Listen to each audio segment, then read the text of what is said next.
தென்னாடுடைய சிவனே போற்றி, எந்நாட்டவர்க்கும் இறைவா போற்றி.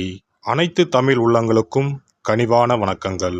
நாம் இந்த பதிவில் பிறக்கப்போகும் அக்டோபர் மாதத்திற்கான உங்கள் ராசிக்கான பலன் என்ன என்பதனை பற்றி விரிவாக காண்போம். பிறக்கப்போகும் இம்மாதத்தில் உங்கள் வாழ்வில் வளமும் நலமும் செல்வ செழிப்பும் பெற்று வாழ்வில் உயரிய நிலையை அடைய எல்லாம் வல்ல எம்பெருமானை வேண்டி விரும்பி கேட்டுக்கொள்கிறேன்.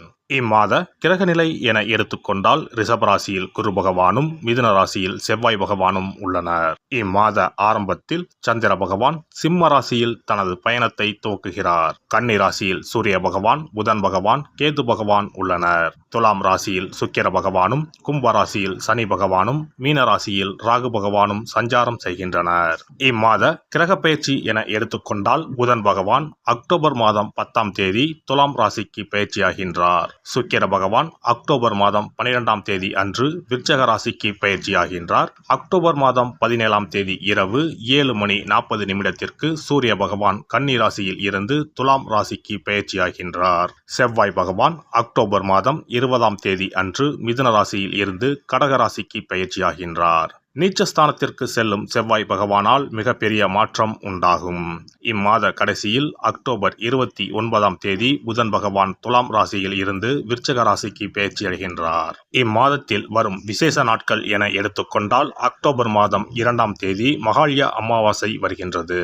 வருடத்திற்கு ஒரு முறை வரக்கூடிய இந்த அமாவாசையில் பித்ருக்கள் மேலோகத்தில் இருந்து பூமிக்கு வந்து நம்மை ஆசிர்வதிக்கக்கூடிய விசேஷமான நாளாகும். அக்டோபர் 3ஆம் தேதி நவராத்திரி விழா ஆரம்பம். அக்டோபர் மாதம் 11ஆம் தேதி ஆயுத பூஜை என்று சொல்லக்கூடிய சரஸ்வதி பூஜை வருகின்றது.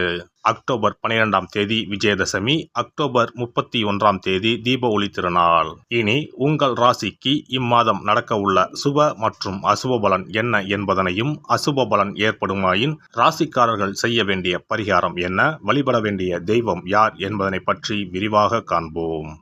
இரத்த சம்பந்த உறவுகளுக்கு முக்கியத்துவம் கொடுக்கும் கடகராசி அன்பர்களே, நீங்கள் மனசாட்சிக்கு விரோதமான காரியங்களில் ஈடுபட மாட்டீர்கள். இந்த மாதம் உங்களது பேச்சை கட்டுப்படுத்திக் கொள்வது நன்மையை தரும். எதை பேசினாலும் வார்த்தைகளில் நிதானத்தை கடைபிடிப்பது நன்மை தரும். அரசாங்க ரீதியிலான காரியங்கள் கை கொடுக்கும். வழக்குகளில் சாதகமான போக்கு காணப்படும். பொருள் சேர்க்கை உண்டாகும். சிற்றின்ப செலவுகள் அதிகரிக்கும். நண்பர்களுக்கு உதவிகள் செய்வீர்கள். பணவரத்து திருப்தி தரும். வீண் பழி ஏற்படலாம். தொழில் வியாபாரம் மெத்தனமாக இருக்கும். பழைய பாக்கிகள் வசூலாவது ஆறுதல் தரும். வியாபாரம் தொடர்பான காரியங்களில் கூடுதல் கவனம் தேவை. உத்தியோகத்தில் இருப்பவர்கள் வீண் அலைச்சலை சந்திக்க வேண்டி இருக்கும். அலுவலகத்தில் யாரை பற்றியும் புறம் கூறாமல் இருப்பது நன்மை தரும். உங்களுடைய பொருட்களை கவனமாக வைத்துக் கொள்வது அவசியம். குடும்பஸ்தானத்தில் கேது பகவான் இருக்கிறார். குடும்பத்தில் இருப்பவர்களுடன் அனுசரித்து செல்வது நல்லது. கணவன் மனைவிக்கு இடையே மனம் விட்டு பேசி எடுக்கும் முடிவுகள் நன்மை தரும். பிள்ளைகளை தட்டி கொடுத்து எதையும் செய்ய சொல்வது நல்லது. உங்கள் கருத்துகளுக்கு மதிப்பில்லாமல் போகலாம். பெண்களுக்கு பணவரத்து திருப்தி தரும். வீண் பேச்சை குறைப்பது நன்மையை தரும். கலைத்துறையினர் வீண் விவகாரங்களில் தலையிடாமல் ஒதுங்கி சென்று விடுவது நல்லது. மற்றவர்களுக்கு உதவும் போது கவனமாக இருப்பது நல்லது. மனதில் மகிழ்ச்சி உண்டாகும்படியான நிகழ்ச்சிகள் நடக்கும். அரசியல் துறையினருக்கு கடின உழைப்புக்கு பின் முன்னேற்றம் அடைவீர்கள். எதிர்பார்த்த ஒப்பந்தங்கள் வந்து சேரும். மேலிடத்தை திருப்தி செய்ய கூடுதலாக உழைக்க வேண்டியிருக்கும். தொண்டர்களின் பாராட்டுகளை பெறுவீர்கள். மாணவர்களை பொறுத்தவரை கல்வியில் முன்னேற்றம் அடைய அதிக கவனத்துடன் பாடங்களை படிப்பது நல்லது. நட்சத்திர பலன்கள் புனர்பூசம் 4ஆம் பாதம். குழந்தைகளால் நன்மை பெறுவீர்கள். வாழ்க்கை துணை வழி உறவினர்களின் உதவிகள் கிடைக்கும். பொன் பொருள் சேரும். மனதில் அமைதி குறையும். எல்லா விதத்திலும் பரபரப்பு தொற்றிக்கொள்ளும். பங்கு மார்க்கெட் நல்ல லாபத்தை தரும். அரசியல்வாதிகளுக்கு பெண்கள் உதவியால் உயர் பதவி கிடைக்கும். பிள்ளைகளால் அனுகூலமும் லாபமும் உண்டு. பூசம் நட்சத்திரம். அனைத்து விதங்களிலும் நன்மைகளையே பெறும் கிரக காலகட்டத்தில் இருக்கிறீர்கள். சுப காரியங்களுக்கான வாய்ப்புகள் தேடி வரும். கொடுக்கல் வாங்கலில் நல்ல முன்னேற்றம் ஏற்படும். கண் சம்பந்தப்பட்ட உபாதைகள் வரலாம், கவனம் தேவை. தொழில் வளம் பெருகும். குடும்ப பிரச்சனைகளும் முடிவுக்கு வரும். வெளி வட்டார பழக்கங்கள் நன்மையை தரும். ஆயுள்யம் நட்சத்திரம். நற்செய்திகள் உங்களை தேடி வரும். உடன்பிறப்புகள் அனைவரும் சந்தோஷமாக இருப்பார்கள். அவர்களுக்காக சில தியாகங்களையும் செய்வீர்கள். வீடு நிலபுலன்கள் உங்களை வந்தடையும். அதிலுள்ள பிரச்சனைகளும் தீரும். குழந்தைகளின் கல்வி நடத்தை மிகவும் நன்றாக இருக்கும். பொன் பொருள் ஆபரண சேர்க்கை உண்டு. வியாபாரிகள் வெளிநாடு பயணம் செல்வார்கள். திங்கள் கிழமை தோறும் சிவனையும் அம்பாளையும் வணங்குங்கள். நல்லதே நடக்கும். சிறப்பு பரிகாரம். சொந்த வீடு அமைவதற்கு ஆன்மீக பரிகாரம். சொந்த வீடு கனவு நிறைவேற வேண்டும் என்பதற்காக எத்தனையோ கோவிலுக்கு சென்று எத்தனையோ பூஜை வழிபாடு என செய்தும் ஒன்றும் நடக்கவில்லை என்பவர்கள் வீட்டிலேயே இந்த எளிய பரிகாரத்தை செய்து வந்தால் நல்ல பலன் கிடைக்கும். எளிமையான இந்த 2 பரிகாரங்களை செய்து வந்தால் விரைவில் சொந்த வீடு யோகம் அமையும். அதனால் நம்பிக்கையுடன் இந்த சக்தி வாய்ந்த வழிபாட்டை செய்து வரவும். எவ்வளவுதான் சொத்து பணம் இருந்தாலும் நமக்கென்று ஒரு வீடு இல்லை என்றால் அது மனக்குறையாகவே இருக்கும். சொந்த வீடு வாங்க முடியவில்லையே என்பது பலரின் ஏக்கமாகவும் கனவாகவும் இருந்து வருகிறது. சொந்த வீடு வாங்க வேண்டும். வாங்கிய இடத்தில் விரைவில் வீடு கட்ட வேண்டும்.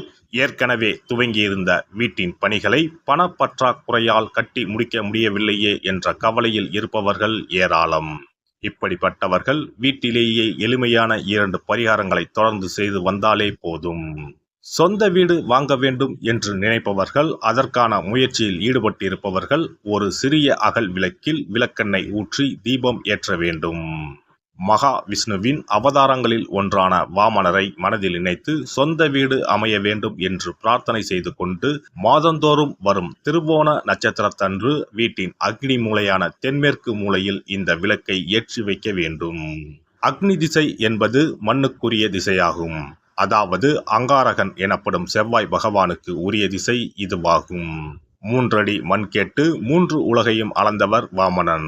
அதனால் அவரை நினைத்து பால் பாயசம் நிவேதனமாக படைத்து வழிபட்டு வந்தால் விரைவில் சொந்த வீடு யோகம் அமையும். மற்றொரு பரிகாரமாக வீட்டில் பயன்படுத்தும் காமாட்சி விளக்கு அல்லது கஜலட்சுமி விளக்கு அல்லது வழக்கமாக பயன்படுத்தும் ஏதாவது ஒரு விளக்கை எடுத்துக்கொள்ளுங்கள். விளக்கை சுத்தம் செய்து மஞ்சள் குங்குமம் வைத்து வாசனை மிகுந்த வெள்ளை நிற பூக்கள் சாற்றுங்கள். பிறகு 5 ரூபாய் நாணயத்தை விளக்கிற்குள் போட்டு நெய் அல்லது எண்ணெய் ஊற்றுங்கள். ஒரு சிறிய தட்டின் மத்தியில் மஞ்சள் குங்கும பொட்டு வைத்து அதன் மீது 5 ரூபாய் நாணயத்தை வைத்து நாம் ஏற்கனவே தயார் செய்த விளக்கை இதில் வைத்து விளக்கினை ஏற்ற வேண்டும். தினமும் காலையில் 6 மணி முதல் 7 மணிக்குள் இந்த விளக்கை ஏற்றி வந்தால் விரைவில் வீடு கட்டுவீர்கள். 5 ரூபாய் நாணயம் என்பது குபேரனுக்கு உரியதாகும். இதை விளக்கில் போட்டு ஏற்றுவதால் வீடு கட்டுவதற்கான அல்லது வீடு வாங்குவதற்கான பணம் ஏதாவது ஒரு வழியில் உங்களுக்கு கிடைக்கும். காலை 6 மணி முதல் 7 மணி வரையிலான நேரம் என்பது ஞாயிற்றுக்கிழமையில் சூரியன், திங்கள் கிழமையில் சந்திரன், செவ்வாய்க்கிழமையில் செவ்வாய், புதன் கிழமையில் புதன், வியாழக்கிழமையில் குரு, வெள்ளிக்கிழமையில் சுக்கிரன், சனிக்கிழமையில் சனி என நவக்கிரகங்களில் பாவ கிரகங்களான ராகு கேதுவை தவிர்த்து மற்ற 7 கிரகங்களையும் குறிக்கும் ஹோரை நேரமாகும். இந்த நேரத்தில் விளக்கு ஏற்றுவதால் நவக்கிரகங்களின் அருள் கிடைத்து பூமி யோகம் உண்டாகும். எந்த ஒரு பரிகாரம் என்றாலும் மனதில் முழு நம்பிக்கையோடும் இறைவனை உறுதியாக வேண்டி வழிபாடு செய்தால் மட்டுமே பலன் தரும். எளிமையான இந்த பரிகாரத்தை தொடர்ந்து செய்து பயன் பெறுங்கள். எல்லாம் வல்ல இறையருளால் நீங்களும் உங்கள் அன்பு குடும்பமும் உடல் நலம், நீலாயுள், நிறை செல்வம், உயர் புகழ், மெய்ஞானம் ஓங்கி வாழ்க வளமுடன். இந்த வீடியோ பதிவு உங்களுக்கு பிடித்திருந்தால் லைக் பண்ணுங்க, கமெண்ட் பண்ணுங்க, ஷேர் பண்ணுங்க, மறக்காம சப்ஸ்கிரைப் பண்ணுங்க, பக்கத்துல இருக்கிற பெல் பட்டனை கிளிக் பண்ணுங்க. நன்றி, வணக்கம். ஓம் நமச்சிவாய. சிவாய நம.